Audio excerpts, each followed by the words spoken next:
Welcome to Latinx Rising. I'm Robert. This is Asma. And today we're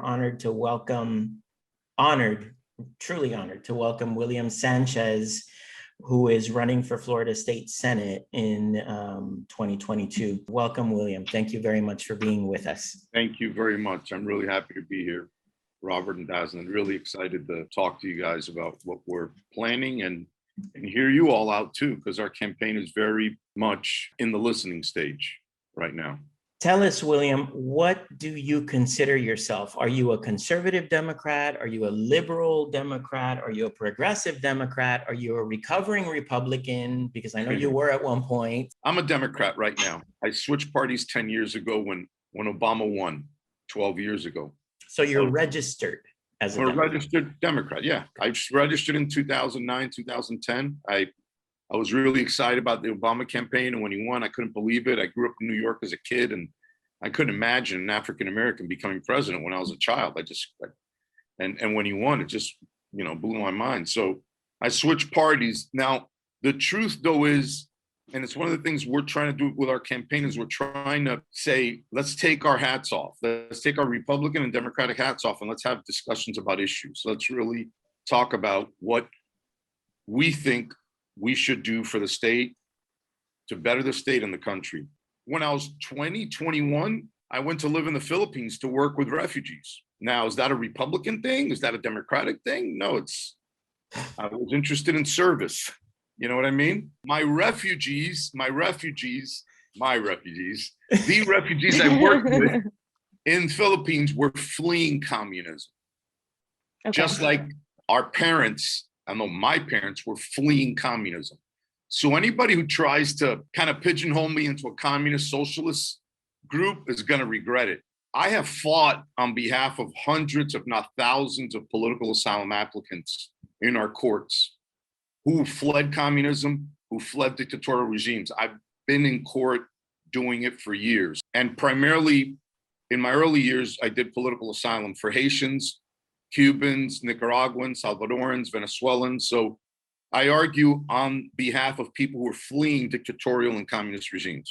I probably lean more liberal than anything. But again, it depends on the issues.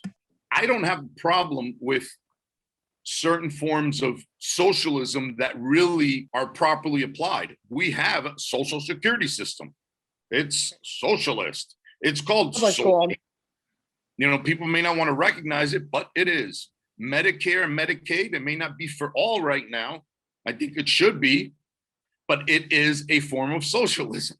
So I think the far right has hijacked those terms and made them sound negative and tried to make some Democratic candidates fall into that corner without really discussing what it really is.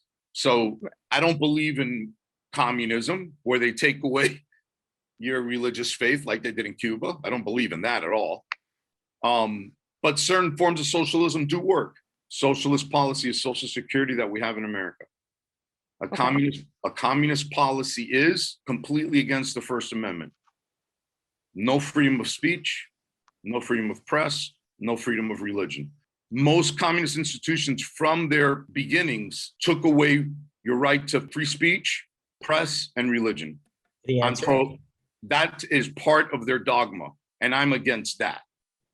Let's talk about policy positions. Let's do it. Gun control. Okay, now, because I've been living in Florida since I was 11, 50 years. And I believe it would be best for our state, which has had Parkland and a number of other horrible mass shootings. I believe that we should have strong background checks and a ban on assault weapons. Why? Because every week we see 5 people killed, 10 people killed, 20 people killed. The one that happened just recently in Georgia, the guy registered on the same day that he registered, he got his guns. That's ridiculous. Come on. I don't care what the NRA says. We need to do background checks. We have to find out if people have a psychiatric, psychological, or criminal history, and then determine if they're going to get a license for a gun or not.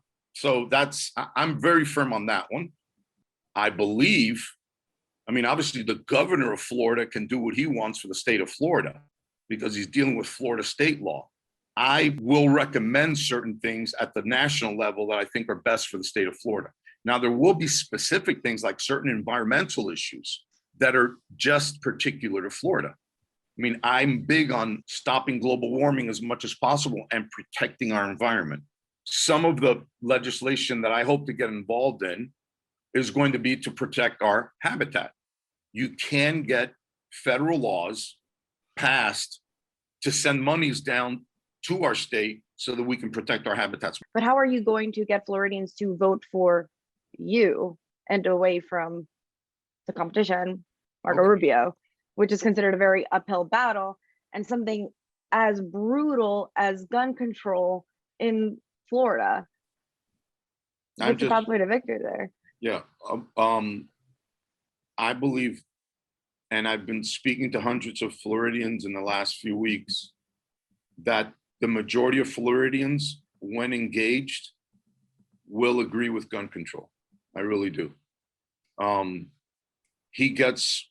Marco Rubio's gotten $3 million since he started his federal campaign the past 10 years from the NRA. I promise not to take a dime from the NRA, because the NRA does influence Marco Rubio's campaigning as it does many other senators and congressmen and women around the country. So I believe that there's enough people that are sick and tired of what happened to Margie Stoneman Douglas, what happened in Orlando, that I believe those are going to be advocates, are going to work with me. We right now are working on building the infrastructure for digital fundraising through small donations. There are organizations I will not take money from. The NRA is one. The majority of pharmaceuticals, I'm not going to want to take money from either. I couldn't name them all. They're huge, but the majority of them, I'm not going to want their money. PACs, the Heritage Foundation? No, I don't want anything from the Heritage Foundation. Grassroots, moveon.org, helps me out, great.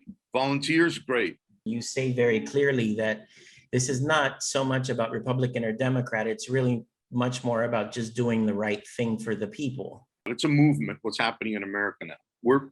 We're going against what Trump brought out, which was racism, discrimination, misogyny, indecency. Our campaign is based on three primary pillars. They're family, truth, and justice. Family, truth, and justice. What would you say to the people who still deny that he won the election or that the elections were fraudulent? It's a great question. And honestly, now that I'm a candidate, I'm learning to listen a lot more. There are people with very strong viewpoints, and I want to hear what they have to say. And if they believe strongly in their hearts that Biden really did not win, I want to hear them out. Tell me why. And then I want to be able to show them facts. I'm representing everybody. I'm not just representing the people that agree with me. I'm representing everybody. So I want to hear them out. I really want to know where it's coming from. My decision to run goes back when I served with the Bush administration. I was up at the Department of Justice. It was very interesting work. We prosecuted people who discriminated against immigrants in the Civil Rights Division. I liked the work a lot. While working there, because I started meeting a lot of the people in the White House and the Senate and the House that were shaping our country's laws, and I wasn't that impressed. All right. I'm really excited of what's been happening with Bernie's campaign and with Elizabeth Warren's campaign, that they have accessed small donor dollars. That didn't happen 15 years ago. When Bush won the presidency in 2000, small donor dollars were nowhere. You had to have big events and raise millions of dollars from rich people and big corporations. Now the tide has changed. Do you think you understand Florida voters and their concerns well enough, as well as Marco Rubio might? I think I understand them better than he does, because I think Marco Rubio lives in a world that doesn't include everyone. I don't think he reaches out and deals with the people that I deal with in South Florida. I'm married to a Filipina from the other side of the world. I'm Cuban American at heart. My dad, as I said, fought the communists and he barely made it out of Cuba alive. I have fought for Cubans and Nicaraguans and people fleeing communist regimes and dictatorial regimes for years. We live in a very diverse country now. Marco Rubio doesn't. Marco Rubio lives in his little Cuban American box. I have a brother-in-law who's Haitian. I have another brother-in-law that's Italian. I have another brother-in-law that's Vietnamese. I have another brother-in-law that's Filipino. When you go to a party at my house, it's like the United Nations. And as far as sexual orientation, please, I'm not going to break anybody's anonymity, but we are extremely open at home. So that's the Florida that I know. It's not just the Cubans on Calle Ocho, it's the Cubans in Homestead and the Mexican in Homestead that I've been representing for years, and the Guatemalans in Palm Beach, and the Venezuelans in Doral, and the Asians in North Miami, and the Asians in Orlando. I honestly think I understand Floridians a lot better. What about the Floridians in Poe County, Alachua County? I'm looking forward to talking to them. I'd like to know what's most important to their family and to their family's future. I can ask them what they believe is best for the state of Florida, but people generally are not thinking what's best for the state of Florida when they wake up in the morning. So I like to get into asking the people in Polk County and anywhere else around the state of Florida, what do you believe is most important right now for your family? How can we make the future of your family better? And then from there, from that conversation, help develop, strengthen our platform. Not ignoring anybody.